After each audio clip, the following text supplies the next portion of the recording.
We got a really good lineup here tonight. One of the things that Varsity Letters, for those of you who don't know, is a monthly sports reading series put on here at the gallery at LBR by Gelf Magazine. If you want to know more about our events, you can sign up for our mailing list over there in the back.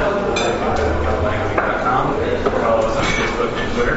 Also in the back are books for sale. That's all four of our authors. One of the fun things about doing a sports reading series is that you get to see the different crowds, the different kind of audience for different sports. And one thing that's always reliable is that if you ever need a baseball book, there will be one coming out, one that just came out, and plenty of fans here to hear what the authors have to say. So I'm really happy with our lineup tonight. We have some returning customers, and we have some new ones. Greg Prince, I think, is one of our maybe tied for the most appearances on the Varsity Letters stage. But before we get to him and the rest of our speakers, we're going to start with one of our first timers. He's Mark Feisand. Mark is an executive reporter with MLB.com, and he has a new book out on the New York Yankees fan bucket list. When he agreed to do this, he did not realize the extent that the trade deadline would be playing in his life. So I'm grateful that he's here now. We're going to have him up here first. If he's got any stories, he has to turn right afterwards. We'll be available. Mark, can you kick us off?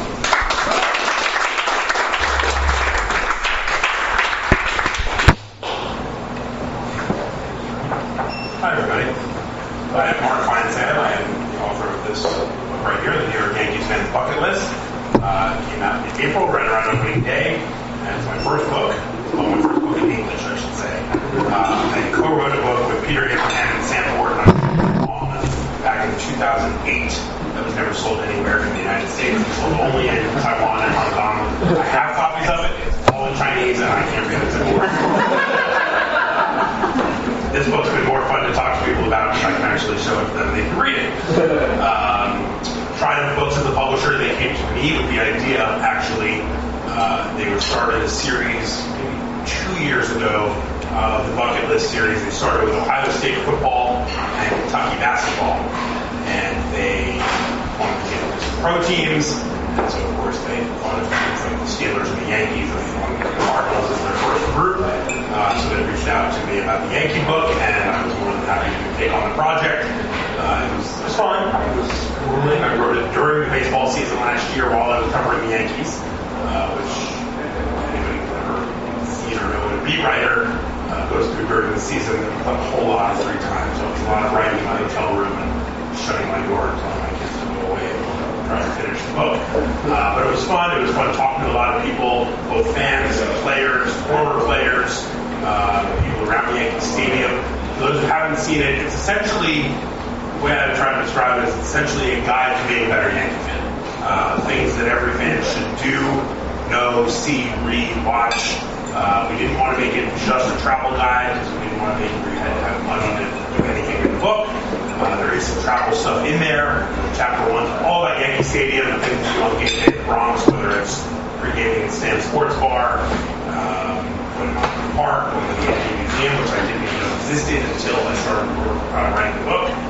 It's a little free gem in the right field corner of Yankee Stadium, which has some really cool stuff in it. So it's all about game day in the Bronx, roll call with leisure briefers, etc. Chapter 2 is all about travel, going to places to go see the Yankees around the league, recommendations for each city. I stuck to the American League and the Subway Series, just because we're in the 29 teams and places they go every year at least. So that was fun. I said Baltimore, I think, is the must-do trip for every Yankee fan. It's close. It feels like a home game for Yankee fans. And the Harbor's got some fun stuff, including the Babe Ruth Museum, which is right there at the Harbor, which is a great little place if you've never been, whether you're a Yankee fan or not. Babe Ruth is the all-time face of baseball. There's some really interesting stuff there on the Babe. And then after that, we got into some Yankee history, some Yankee legends, famous moments in time. I tried to talk to as many people as I could to get flavor, maybe try to get some new little nuggets, and already Reggie Jackson's 3 home runs a billion times. So I talked to Reggie, tried to find a little new angle or some new little things that he never talked about. I don't know, he's never talked about them because Reggie talks a lot, but we have some good stuff in there from a bunch of people involved in the greatest moments in Yankees history. And then the last chapter chapter was my favorite. It's called That's Entertainment, and it's things that Yankee fans can do at home to enhance their fandom, like watching old Saturday Night Live hosted by Derek Jeter, Billy Martin, and George Steinbrenner, and talking to David Wells and David Cohen about being on Saturday Night Live. There's really fun stuff in there on that. Watching Seinfeld, all the old Yankee Seinfelds, talking to Paul O'Neill and Bertie Williams about their experiences on Seinfeld. Very entertaining stuff. So we tried to do a little bit of a different thing with that kind of thing. But I think it's a fun book. It's certainly not a serious read by any means. It's a great read for any Yankee fan. I think it's a quick read. Little chapters broke it up, and I really enjoyed reading it. Writing it rather, and I've had a lot of good feedback from Yankee fans about it. So I'm not going to read a chapter because it's all informational. I think that would not be the most interesting in the world. So I guess instead I should open it up to questions about the book, the Yankees, baseball, whatever anybody wants to talk about. So let's open it up. I don't have a television, so I listen to a lot of Yankees games on the radio. I listen to the Daily News Fit. What is it like working with John Sterling and Susan Bolt? It's entertaining. I love both these people, but John Sterling's calls absolutely destroy me once or twice a day. I will say that when I took the job at the Daily News in 2007, that was one of the parts of the job I was most excited about. I've been listening to John since I was 14, 15 years old. Grew up in New York as a Yankee fan, so I've listened to John forever. I covered the team for 6 years at that point for MLB.com, so I knew him and Susan very well. And being able to go to that broadcast every day or several times a year was a lot of fun. And I think the best part of going in there and doing that inning with them was just the banter and knowing that John's John, and you got to play along a little bit. The one rule I was given by my predecessor, Sam Gordon, was if you're in the middle of a thought, if you're in the middle of a sentence, whatever it is, the second you see that pitcher start to go, just shut up. Doesn't matter what you're saying. If you step on John's call, he's not going to want you there anymore. So that was the biggest thing, was just I could be in the middle of any thought. I could be breaking news on the air. Don't step on John's call. But it was a lot of fun, and it was one of my favorite parts of those first 7 years at the news when they still had that spot. Great, thank you.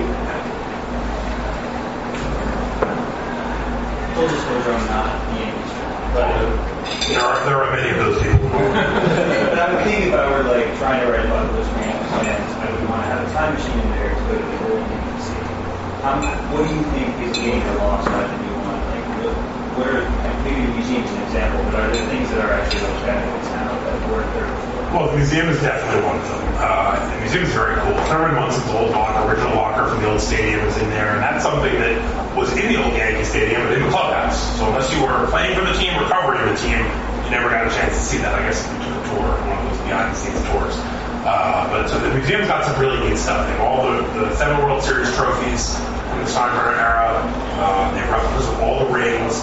They've got this ball wall that it's a big wall with all these autographed balls by every living Yankee, or at least everyone that they've been able to track down. And the beginning of it is a statue of Don Larson delivering the final pitch of his perfect game, and the end of it is a statue of Yogi catching it, and it goes along the slope of the ball. It's pretty neat. That's probably my favorite thing in the new stadium. I think just in general, it's a more comfortable stadium. The amenities are better, the food is better, all that. It doesn't have the same atmosphere, obviously. It's almost impossible to recreate the feeling of that old stadium and how everybody was sort of on top of each other. But it's a nice stadium. I've been to all the new ones except for Atlanta, and it's as nice as pretty much anything out there. So it's never going to have the history. That's really the biggest thing, is you can no longer bring your kid to a game and say, Mickey Mantle showed him that Patrick center field. That's not true. But times change, and just like everywhere else, we're going to get a new stadium at some point. Fenway will get one at some point. Wrigley will too. May not be for 50 years, but at some point they'll all get it.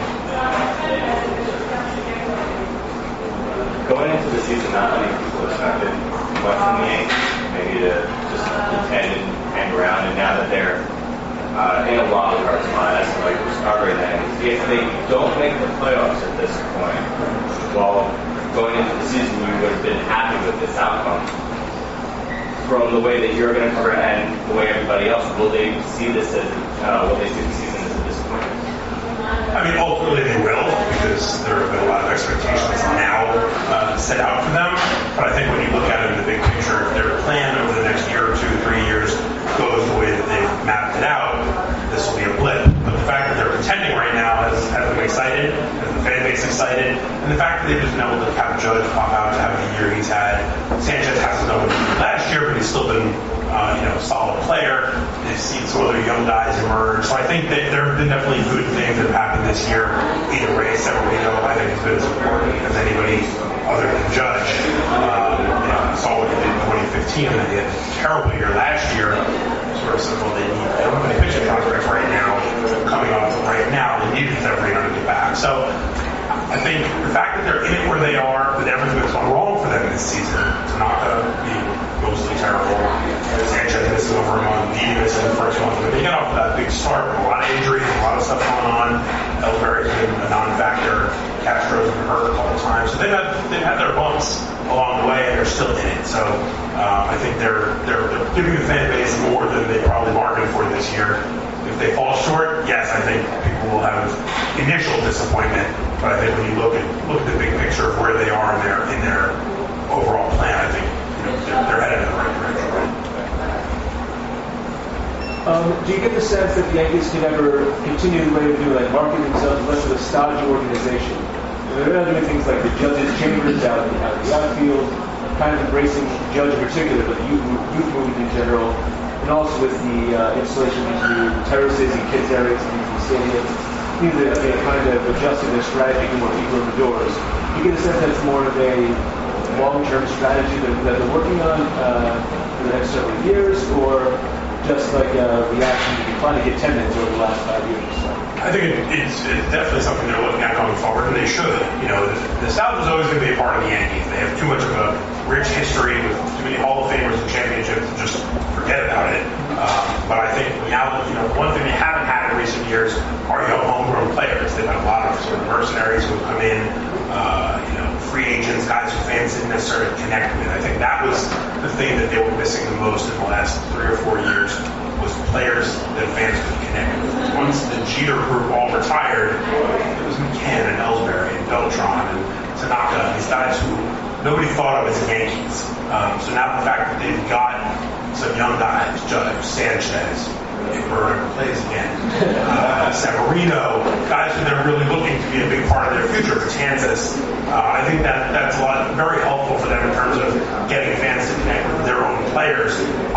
I know they took a lot of crap for the whole Judge's Chambers thing. I loved it. I thought it was great. For years we've been hearing about the Yankees are too buttoned up, they're too business-like, they don't have fun. Well, they have this guy who everybody wants to talk about, and they're having fun with it. And I thought it was a great thing. What if he turns out he stinks? Take it down. It's not engraved in there forever. So I like that they've sort of embraced the present and the future, and are really looking at marketing their guys and trying to get younger fans into the scene. Yeah, so along those lines, Frazier had to cut his damn hair. George has been dead for a long time now. The clean-shaven Yankee, no-beard Yankee thing. If you had to set an over-under on what a Yankee player is going to play in a game, what year would you say that? The same over-under on whatever the Steinbrenner says. I don't think Hal necessarily thinks we have to have this policy, but I think in honor of his father and knowing how important it was to George, he's not going to change it. So as long as the Steinbrenners own this team, I think that policy will be in place. And ultimately, pay guys enough money, they'll shave the damn beards, cut their hair and whatever. Jason Jaffe was the big long hair, big beard guy until they gave him $120 million and then he shaved. So Johnny Damon looked like Jesus and then he shaved. So I think ultimately, any player that Dallas Keuchel, you want to be a Yankee, you want all that money, guess what? He'll shave too. That's where that ends up happening. So it's there's a couple of other teams. I think the Marlins do the same thing. Yeah, I mean, it all comes down to money, and guys want the money. So if that's part of it, they know it's part of it, they'll do it. What do you think is the most exciting World Series next? Not necessarily won it in terms of excitement. I mean, 01 has to be right there. I can't say I'm a historian in terms of the old day World Series in terms of having watched them all game by game. 01 was the first year I was on the beat. It was the first World Series I ever covered, and it was just silly. I mean, everything that happened there was just remarkable. From Game 3 with President Bush, his first pitch, which really had to do with the game, and yet it was as magical a moment. Whatever your politics are, that moment was incredible. To be there for it, just see that whole stadium come together, and then obviously the home runs in Game 4 and Game 5, the way Game 7 finished. You forget that there were 3 games in that series that weren't all that interesting. But the other games, those 3 games, Games 4, 5, and 7, you sort of, Michael Kay always says, you hope for one wow game in a series. You get 2, it's a classic. They got 3. So that series was really incredible.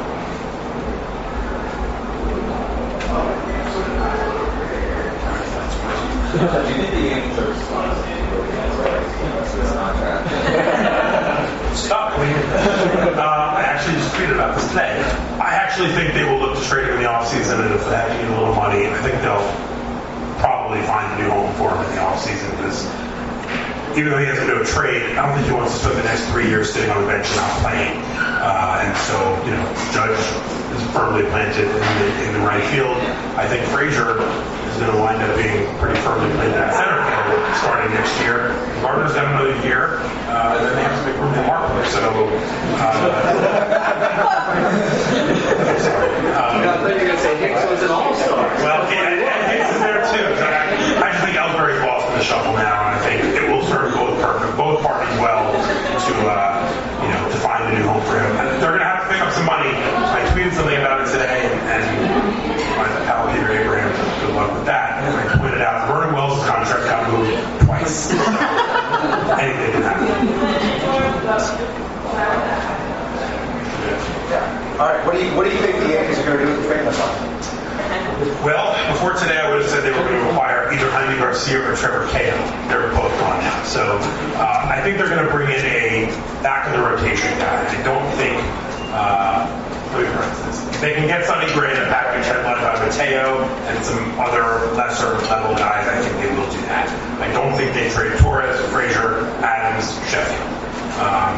Mateo's the one guy among their top 5 or 6 prospects that they can afford to get rid of. Right now, they've got Gregorius and Castro locked in there. They've got Torres coming up. There's really no place for Mateo, and his value is pretty much as high as it's been. So if they can get Sonny Gray and a deal involving Mateo, I think they will. They want a controllable guy to put sort of in that number 2-3 spot going forward. Because after this year, Sabathia's gone, Nade's gone. They're going to need to refill some pitching there. If they can't get Sonny Gray, I don't think they're going to be in the market for Darvish or Verlander. I don't think they're going to pay the price for Darvish for a rental, and I don't think they're going to pay the price in terms of money for what Verlander makes the next 2 years. But I do think they need to find a starting pitcher. So if it's not Gray, I can see it being a lesser rental kind of guy just to fill that spot. Montgomery's starting to hit the rookie wall. 5 spots a mess right now. So, going to the playoffs, if they get there, Severino and Sabathia, Tanaka will certainly get 3 of the spots, but I think they're going to get 1 more. I think the bullpen is set, and I guess if they make a great deal, Alonso could be part of that to bring him in to help out at first base, but I don't see them necessarily going out and just making a deal for a first baseman other than that. Do you think the Yankees made a mistake by not signing Robert? Yes. Yes. It would be crazy. Huge mistake. I said at the time, I don't know how you let that guy go. I know there was questions whether they were going to give him a big contract. He's lazy and this and that. He's so good. And he was a homegrown guy who would have taken that baton from Jeter and been the face of the team going forward. I thought it was a huge mistake, especially when the answer to letting him go was to go get Ellsbury $153 million. But Ellsbury was the guy they paid. They would have gotten Tanaka whether they got Cano or not. But Ellsbury was the guy that they gave Cano's money to. I didn't like the move then. I don't like the move now. But I didn't have a say. So. What's your medical opinion as to what's wrong with Tanaka? Well, I remember in year 3 of medical school. I don't think it's an injury thing. I really don't. Everybody that I've talked to, that's the first thing we all think of. Anytime he would pitch badly, the elbow must be acting up. He's taken the ball through 200 innings last year. The only reason his innings aren't higher this year is because they keep pulling him from games in the fourth. But he's not hurt, I don't think. I think he's just a mess mechanically. I don't know if maybe an opt-out situation that he had looming over him got to his head at all. It's hard when a guy who doesn't speak English to the media anyway. We don't get a chance to just chat with him. Everything's very formal through the translator. So it's hard to get a read on him personality-wise. I just think he's having a really unfortunately timed bad year. I don't, the people who I talked to who had more of an actual medical opinion don't think it's his elbow either. So the tear in his elbow was such a big deal when it happened. Most people who either seen the MRI or know of the MRI said the tear was so minuscule. My elbow is probably torn the same much as the amount right now. So I don't think it's real. I think it's just one of those years where a guy's just a mess. What about Chapman? Chapman, again, he's still throwing hard, so he had a real problem there, but he wouldn't be throwing 150 still. I think he's another guy. I don't know if the first year of contract, or he's just comfortable now, or what it is. I think having the bullpen he now has behind him, with Dellin, with Robertson, with Kingley, with Warren, I think that'll help sort of ease him off a little bit. But obviously, they need him to be who he's been, otherwise that's going to be a long 5-year deal. Are there any funny stories of negative reactions from sports writers during Game 4 and 5 2012 series? Their story well done. I think everybody was just sort of in awe of what they were watching. It was sort of like, you're seeing something so historic and so cool that, I don't remember. The game that I remember everybody sort of dropping their jaw at was Jeter's last home game. Because if you remember, the Yankees were winning, and Robertson blew the save, and everybody had their Jeter goes out with a win. He actually was only out with a game-winning RBI on the fielder's choice. It wasn't sexy, but you could work with it. They were going to win. That's all that mattered. Derek Jeter goes out at home a winner, and the pomp and circumstance, and then Robertson blows the save, and we're all like, if they lose this game, this is not going to be a very good story. I actually have a photo, I think, now. It's Brendan Cuddy on NFL.com took a picture of the first row of the press box after Robertson blew the save. We were all just sort of like, it's very funny. That was the one that I remember everybody just being like, oh my God. The other one I remember was, this is a completely irrelevant game. We were in Cleveland, probably like 2:03, and Mariano comes in with a 3-run lead, and it's like, all right, all the stories are done, and we're all catching a flight, let's get away day. Bill Selby hits a grand slam off the fence to win the game. We were all like, well, now what? We're all lights, and Mariano's doing a grand slam to somebody none of us have ever heard of. I mean, how did that happen? So those things have certainly happened, but I think Game 4 and 5 of the World Series, the magnitude of what we were watching, how crazy the stadium was, I don't think anybody was... I was also working for MLB.com, so I didn't have a strict deadline like all the newspaper guys, so I probably go on that one. On a scale of 1 to thank God for peak TV, how good is Brock Meyer? That was my highlight of the year, was having Hank Azaria tweeted about Brock Meyer. It's great. We were actually talking the other day about what Sterling's home run call should be for Frazier, and because he already had one with Clint Frazier, and I tweeted out to somebody it should be something involving the Toddfather, or at least some Godfather reference. Maybe Hank Azaria has the solution, and he came back with some sort of ridiculous home run call. It's a great show. If you're a baseball fan, it's a great show. Very fun. Anybody else before we wrap up? All right. Thank you very much, everybody.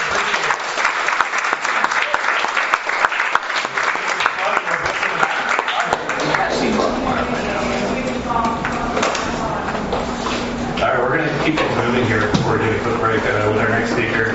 Our next speaker is he's a longtime Varsity Letters attendee, speaker, spouse, many things, and he's somebody who's writing I've enjoyed for a very long time. So I'm excited to actually read a full-length book, not just a series of rankings of who does and does not belong in the Hall of Fame. I must say what the book is, probably is.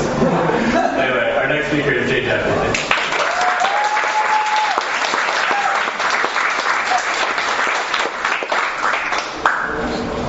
All right, good to be here. I've done this a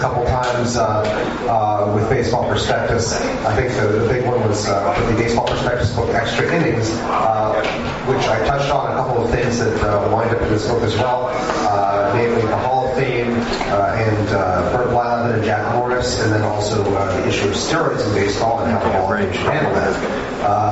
This book is the extension of about 15 years of writing about the Hall of Fame. I started doing it back in 2002 on my blog, The Futility of winter of 2001, 2002, the 2002 ballot. So I have covered 16 Hall of Fame elections, and it's become an area that has generated a lot of traffic for me. 2 years after doing that for my blog, Baseball Prospectus invited me to do something with them, and that eventually became the system that is now known as JAWS, for the Jaffe Wins Above Replacement Score. It's a methodology of comparing the players on the ballot with those who are already in the Hall of Fame, using wins above replacement to sort of normalize the extremes of baseball history. You can compare the dead ball era players to players from the more high-scoring eras. You can account for defense and base running rather than just paying lip service to them. All of these are estimates. There's certainly room for skepticism, when you get something that doesn't jive with what you think you know. But there's also a lot that I think it brings out that confirms what we know.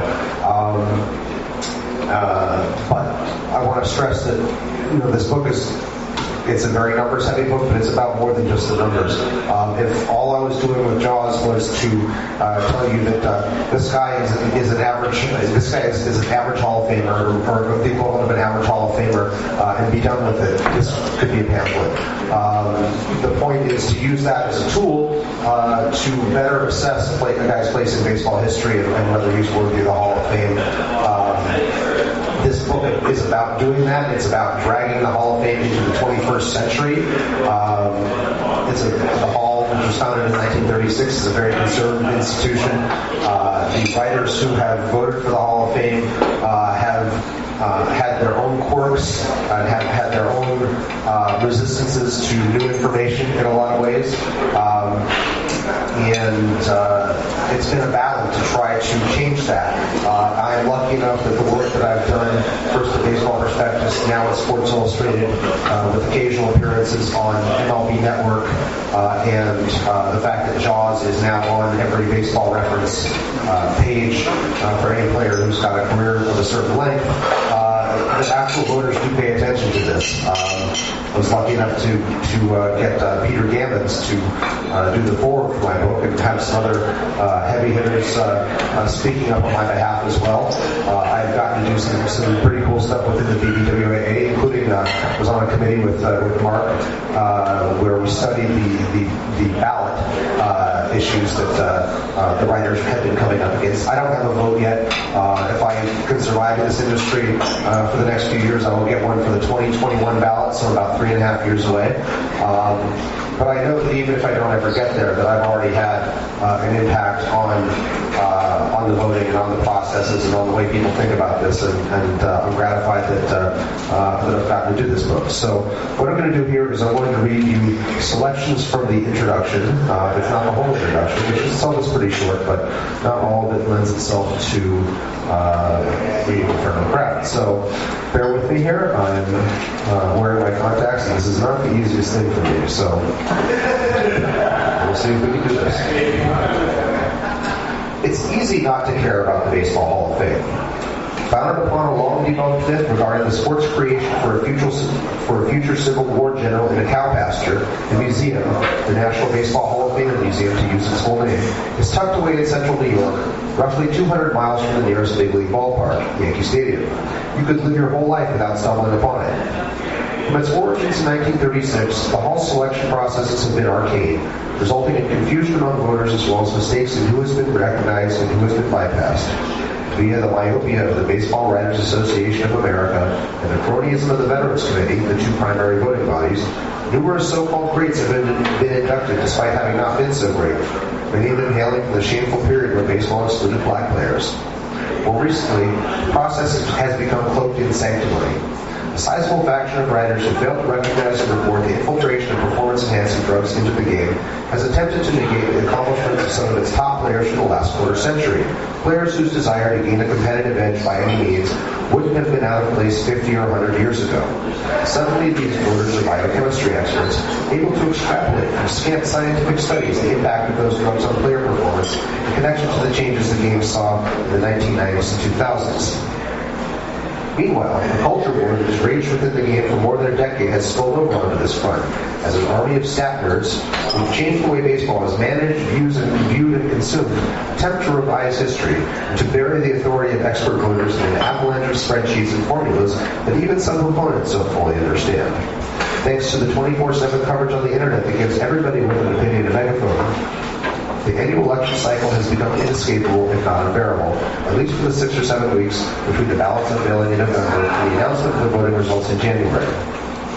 A stuffy private institution that predominantly honors dead white males, many of them virulent racists from over a century ago, that lacks intellectual consistency with regards to who it honors, that's cloaked in a morality seemingly lifted from the 1950s and has found ways to include both the all-time hits leader, Pete Rose, and the all-time home runs leader, Barry Bonds, that congratulates itself for memorializing a sport that long ago lost its hold on the American public. It might be easier to root for somebody to bulldoze the Hall of Fame out of existence, or at least acknowledge its irrelevance and move on. Indeed, whether you're a traditionalist or a revisionist, it's tempting to walk away from this train wreck or sprint at a Ricky Henderson-like speed. You have no need of crusty old men telling you things were better back in their day. You know greatness when you see it, and you have the power to define it on your own terms, in your own personal pantheon. You don't need a clunky bronze plaque hanging in a remote museum to validate what you hold dear. I can't say I blame you to feel that way. Having spent 15 years studying the Hall's contradictions and Byzantine ways, I throw my hands up in despair more often than the average Cubs fan. 2016 at least. Sworn at those who held power over the institution and its voting processes, driven the people around me crazy while railing against the wrong-headedness that seemed to predominate, and empathize with players crushed by the cruelty of the proceedings. Yet, in spite of the litany above, I do care. Well beyond the 350,000 people who annually visit the 7 buildings and 50,000 square feet of the museum in Cooperstown, the Hall has a place that millions of fans flock to in their mind's eye every time they take stock of excellence or steep themselves in history, to a degree that's unparalleled in other sports. Would Babe Ruth or Ty Cobb succeed in today's game? Does Roger Clemens belong there given the allegations regarding the chemicals he may have ingested? Will Ellen Trammell ever get in? Has Mike Trout already sealed the deal? Seemingly every fan and media member has an opinion on such questions. One will happily advance via barstool, blog, broadcast, or ballot. No sports Hall of Fame's membership is so hallowed, nor its qualifications so debated, or its voting process so dissected. When does anyone care to connect a particular voter to a candidate for the Pro Football or Basketball Halls of Fame? The universality of that passion is why I believe the Hall still matters. And so long as enough of us who love baseball believe that it does, it can remain relevant. Don't get me wrong, the tens of thousands of fans who flock to Cooperstown for induction weekend each year may feel that the place suits their needs just fine, oblivious to the aforementioned complaints. Even so, the vast majority of fans and media has some beef with the Hall of Fame. Some wrong they would right if given the chance. You think MVP Del Murphy belongs. I swear Edgar Martinez transcends the limitations of the designated hitter rule, and the guy at the end of the bar still thinks Pete Rose got a rocky. Like ghastly insects trapped in amber, mistakes preserved within the Hall of Fame aren't going away.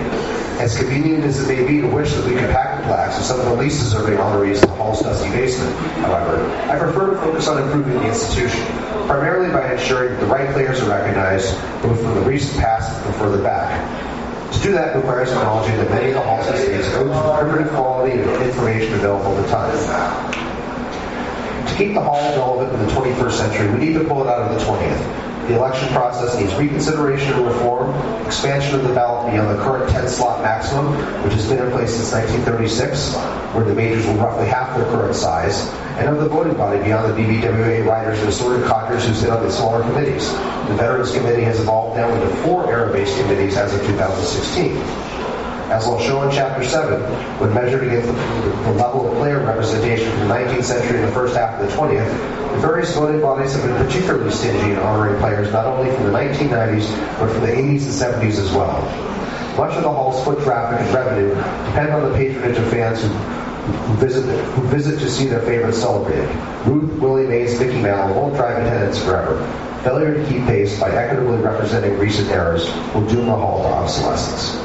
I'll stop there. So I addressed a lot of different things in this book.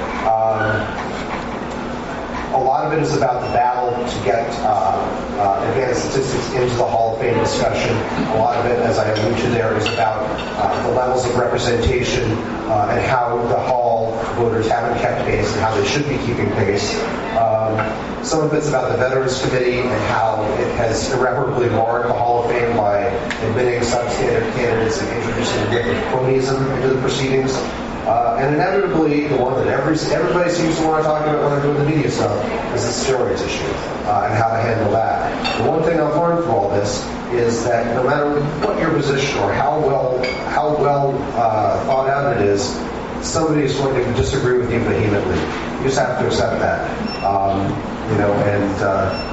I've certainly learned a lot in doing those battles over the years, even before I wrote this book. But I'm getting tested in that again this week, doing some of these radio spots. The New York Post did something on my book, and it was a dissection only of the steroids chapter in this, without any mention of the fact that I've written about roughly 300 players a year.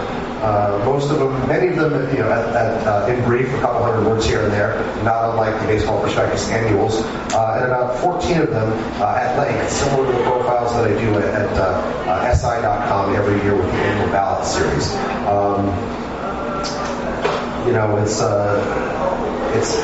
It's an interesting issue.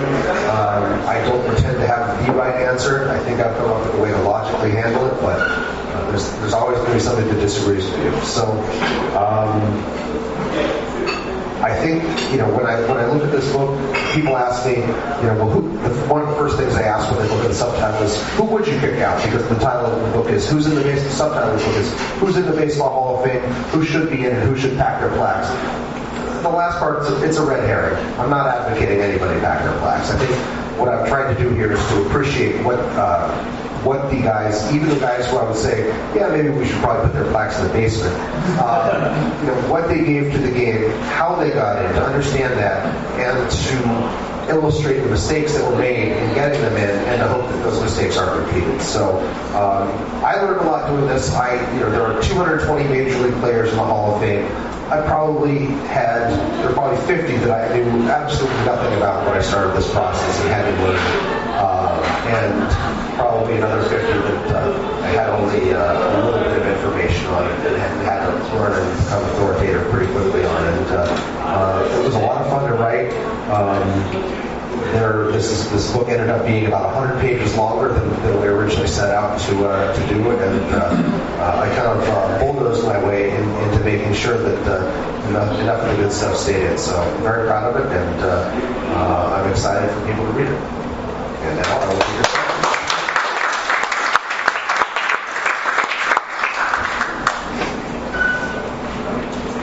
Two questions. One, were you surprised that Jack Clark didn't even get 5% of the first ballot? And second is, do you think that, not in a player perspective, but in the kind of outsider, but the question is, do you think coaches like Leo Mazzoni might eventually make their way in, and maybe a guy like Bill Webb might get the Ford Frick Award or something like that, even though he never technically broadcast direct on so many games? Jack Clark was a little bit before my time in terms of evaluating the ballots. I'm looking him over now. I'm not surprised that he didn't get 5%. He's basically he kind of fills a gap. Fills a gap in the. There are a lot of guys with similar stats that didn't get there.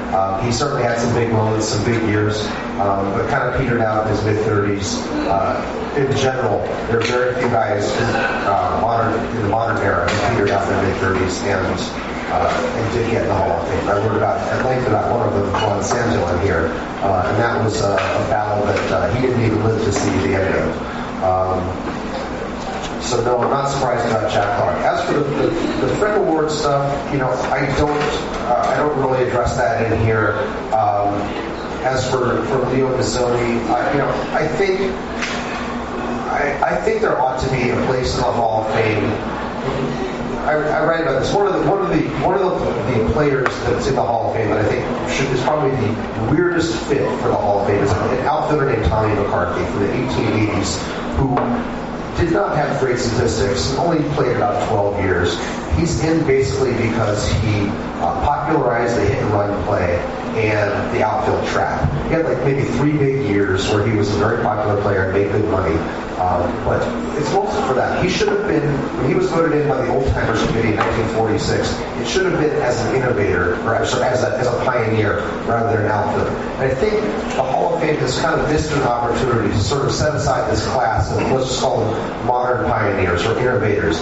And I think if you did that, you could do things like recognize everyone from Dr. Frank Jobe, who invented Tommy John's surgery, certain coaches like Mazzoni and Johnny Sain, some of the best pitching coaches of all time.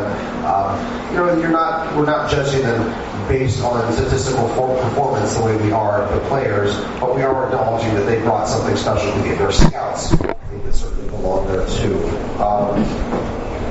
Lefty O'Doul, who brought baseball to Japan, Hideo Nomo, who was a pioneer in bringing baseball back from Japan and opening the floodgates to a number of players. I think that there's room for that, and I wish there was something like that. Maybe in my lifetime we'll see something like that.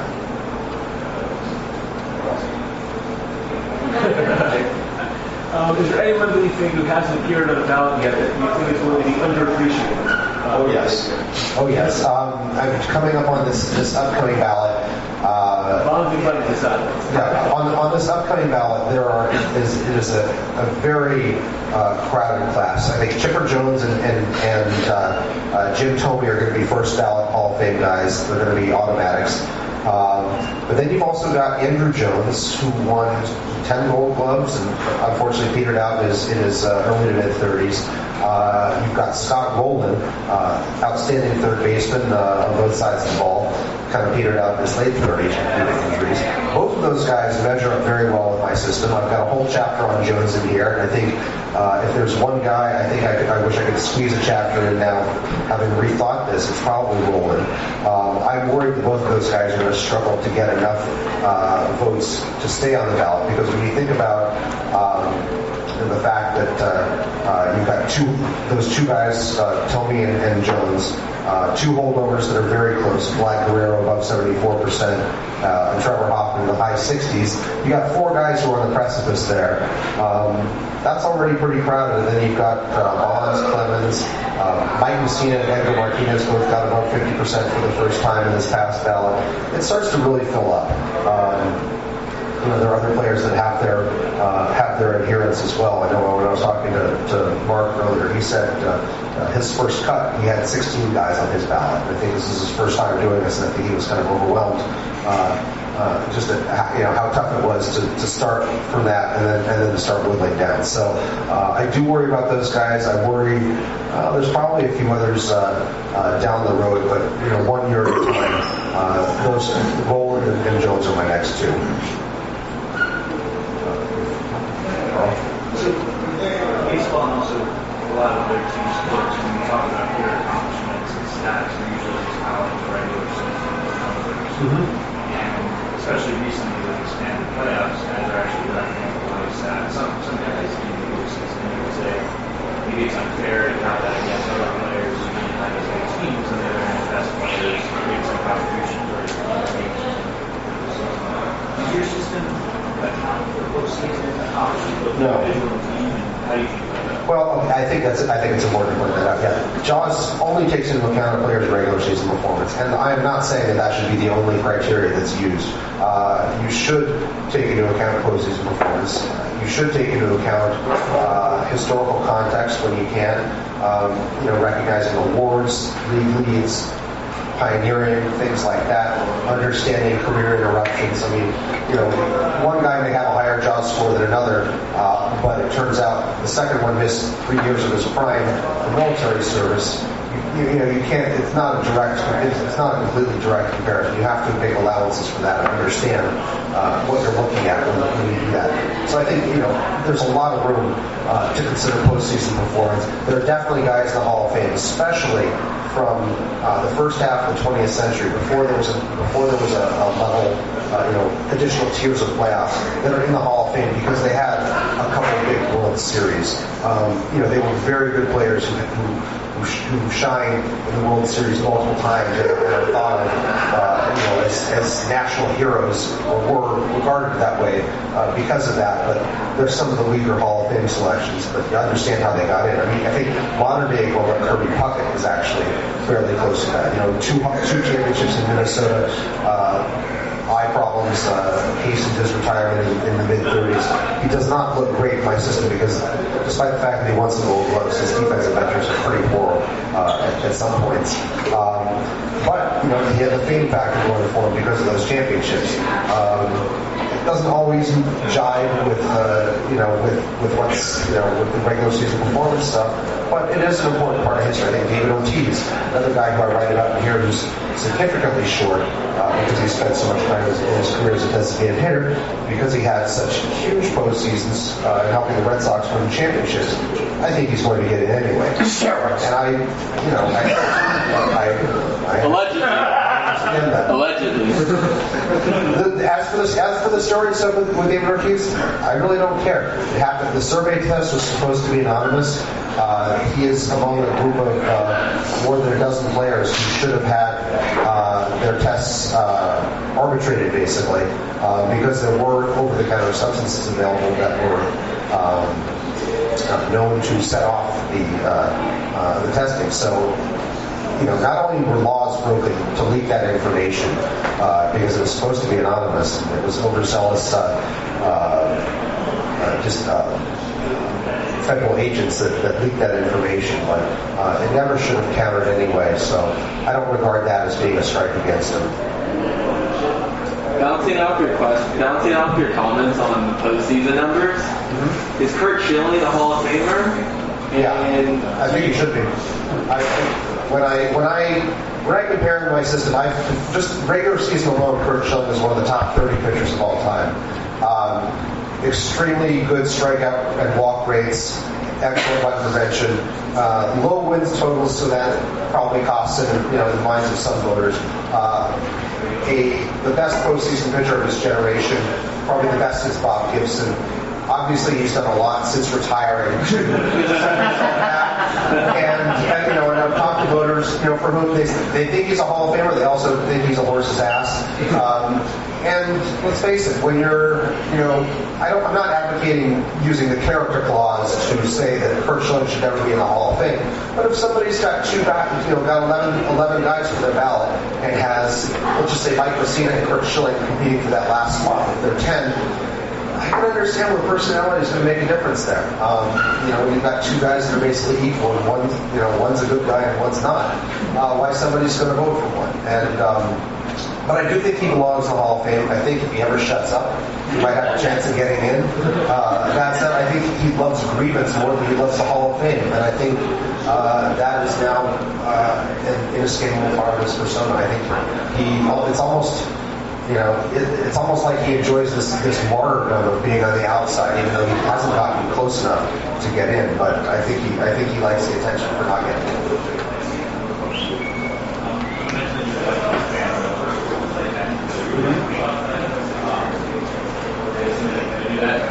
Well, I would like to expand beyond the finish shots. I don't know that I necessarily go to 20. When I was on the BBWA committee that studied this for a few months, we ended up going with a recommendation of 12 because we knew that even 15 was going to be the Hall of Fame. So we were like, oh, heavens no, we can't do that.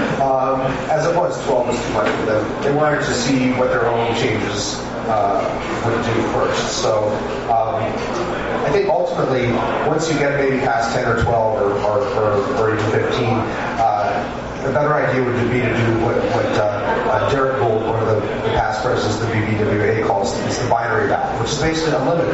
You're voting yes or no on all these guys, and you don't have, and all you need to do is maintain a certain percentage of those yes or no's, of those yeses, to stay eligible. Because that should be the basis of what we're asking. Everything else is kind of extraneous to that question. you have to triage it after that. And that shouldn't be the focus. The focus should be, is this guy's a Hall of Famer? Not is this guy one of the 10 best Hall of Fame candidates on this ballot. I think eventually it would probably help speed up the process. I think, interestingly enough, the shortening the eligibility window from 15 years to 10, which looked like it was going to deal Tim Raines' candidacy a death blow, seems to have increased the urgency to get him in, seems to have done the same for Edgar Martinez. So it may be that voters are making up their minds more quickly on some of these guys and accelerating this. I still think there's a logjam that's probably going to last for at least the next 3 or 4 years. I don't think we're going to run out of good candidates anytime soon. But there will be a point where it maybe makes less sense to have a 20-slot ballot or a 15-slot ballot than it did in 2013 or 2016. What percent of ballots are being filled? It's about more than half, roughly speaking. It had never been. I have the stat in this book here, and if I had the index version here, I would cite it for you.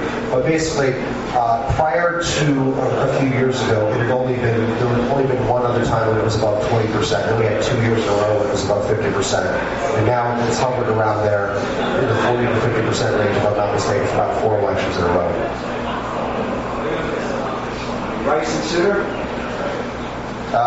Kind of the end of the BBWA's really bad choices.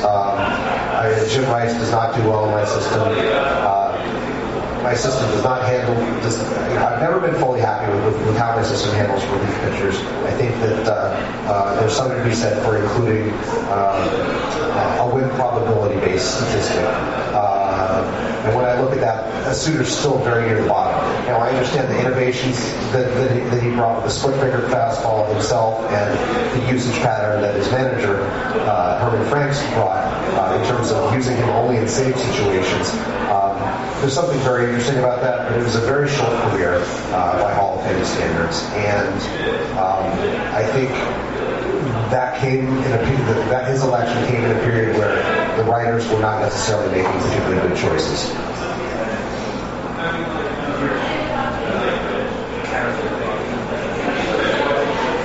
I would rather see it out the window. I think the character clause it basically says that the voting should include a player's playing record as well as his character, integrity, and sportsmanship.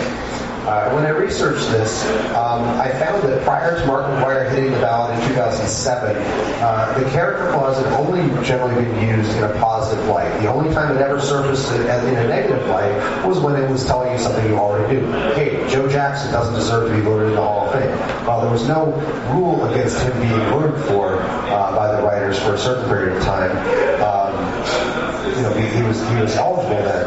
It wasn't until Pete Rose potential candidacy that the Hall said nobody on the ineligible list could get in. But the way that the writers started using it with the steroids guys, I don't necessarily agree with. I try to illustrate my book at length. What we're talking about when we're talking about the character clause. I don't think it's worth more investment. I think that it's something that, if Barry Bonds is a member of baseball in good standing and is allowed to get a job in baseball, to me, then I don't see where you can exclude him on the character clause. Even for the guys who have been suspended at one point, they're allowed back in. They've served their time. So I struggle with the character clause. I know a lot of other writers struggle with the character clause. I know a lot of people. There are some voters who feel like if Bud Selig, who presided over the steroid era, could get into the Hall of Fame as he is this week. Then that essentially says that everybody else who was doing stuff in that era should get a pass as well, because I'm not sure his character, integrity, and sportsmanship are of the highest caliber either.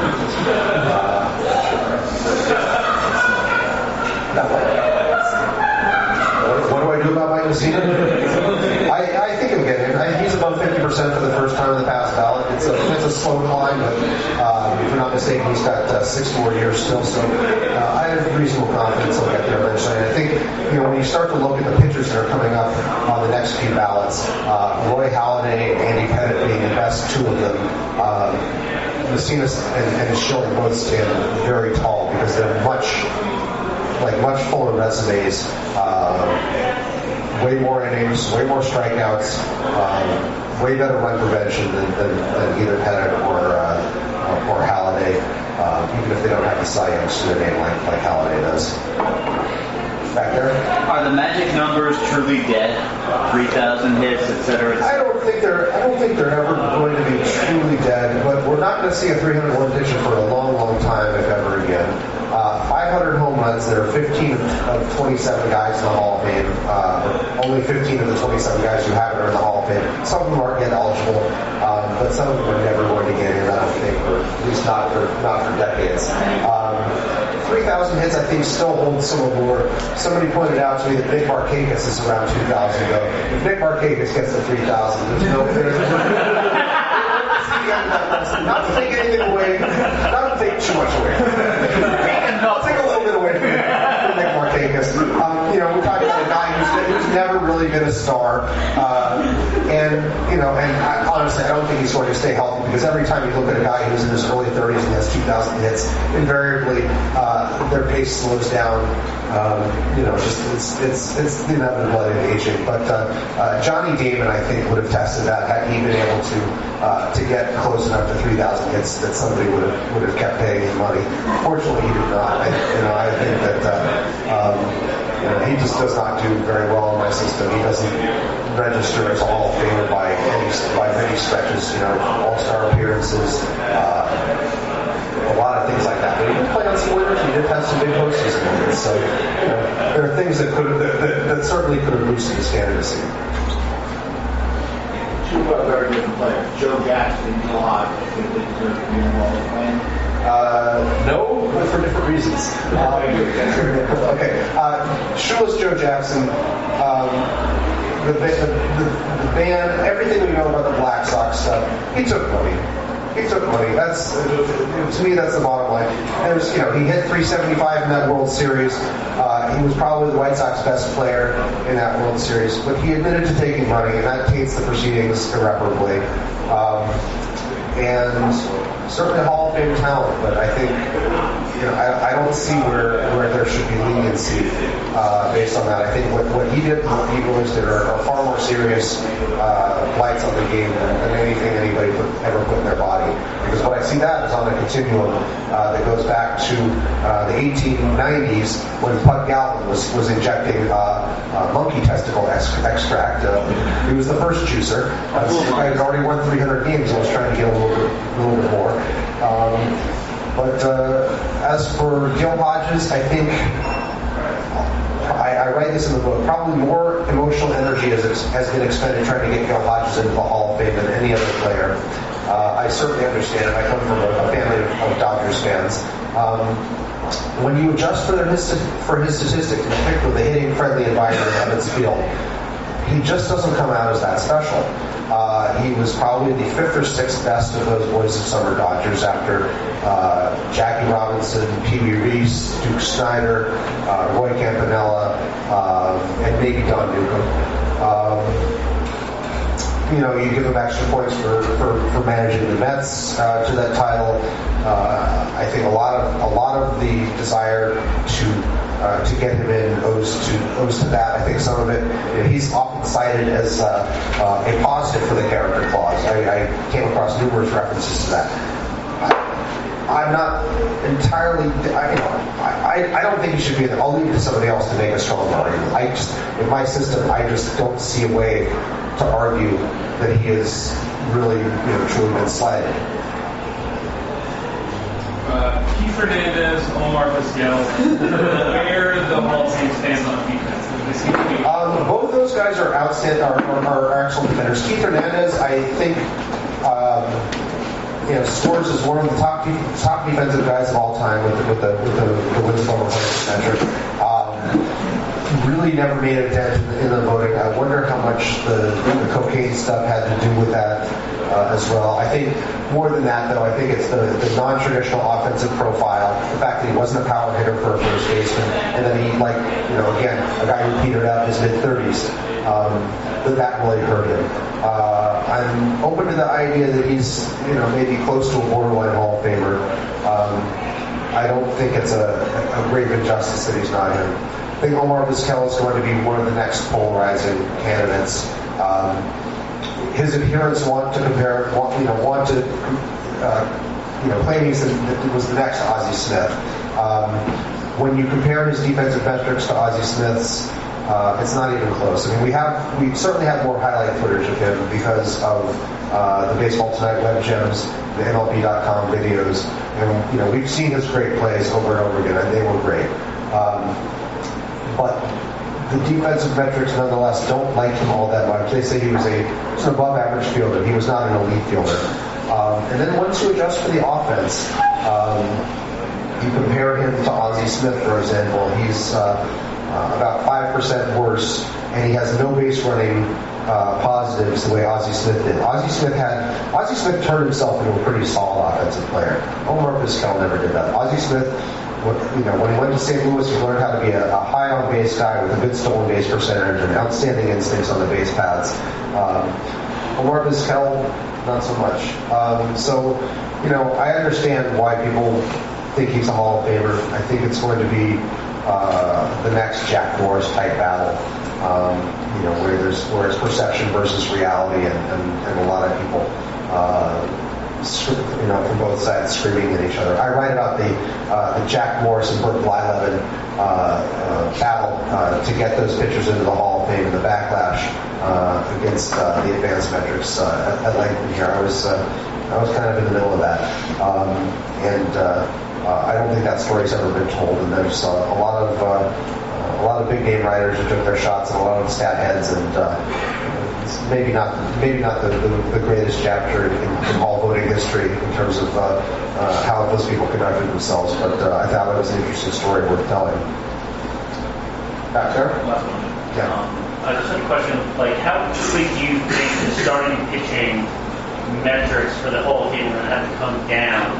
Because compared to even Roy Halladay and Andy Pettitte, I feel like there's not going to be many guys going forward that are going to hit those. Yeah, I think it's going to be when. Yeah, I think it's going to be when maybe this current crop of pitchers hits, when Justin Verlander and CC Sabathia and eventually Felix Hernandez. I think I was talking about Felix Hernandez like he's on his last leg. He's 31 years old, but he's been around forever. Already looks like he's breaking down, but I think it's that way where we're probably going to have to start reevaluating. So there's not a lot between here and there. The next pitcher after Pettitte to hit the ballot is Tim Hudson, who looks way short.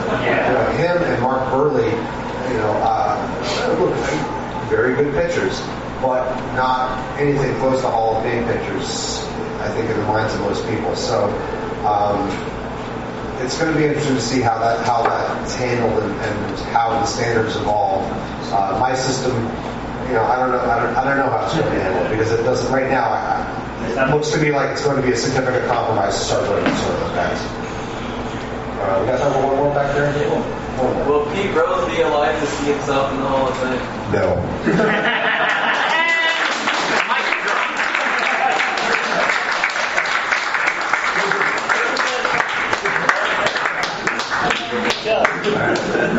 Thank you, Jay. That was great. I recently found myself at an event for the advertising Hall of Fame. I was just wishing that there was some kind of Jaws system,